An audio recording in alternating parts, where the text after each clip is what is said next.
Deadpool is coming to the MCU. It most likely will be Deadpool 3 or Deadpool some subtitle that enters him into the MCU. Now let's talk about what the creator of Deadpool has recently talked about, what he believes will happen with the character and the Deadpool franchise.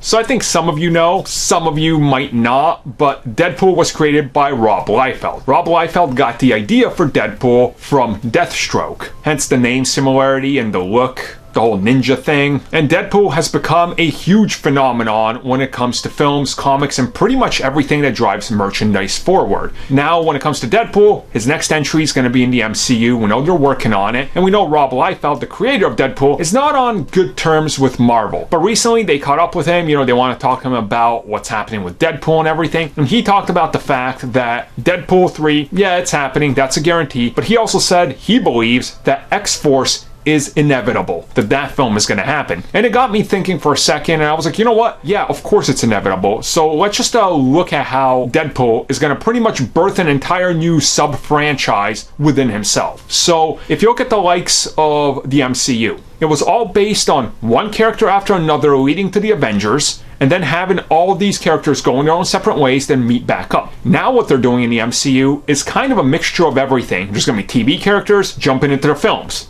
From the films, going to other franchises or spanning into new franchises. Deadpool's coming in there and he's going to be intertwined with these characters. Now Deadpool, of course, with the mutants, the Fantastic Four, that's all brand new franchises. But when you think of the X-Men, they have so many other things you could tackle. X-Force, Excalibur, the X-Men. The world just keeps on spinning. The X-Men literally have their own sub-world within the comics of the MCU. They're huge. If you're just an X-Men fan, you're reading like 3 to 4 comics a week and you're never running out of material because the X-Men universe is so big. So him saying that he believes X-Force is kind of inevitable is the God honest truth, because it is.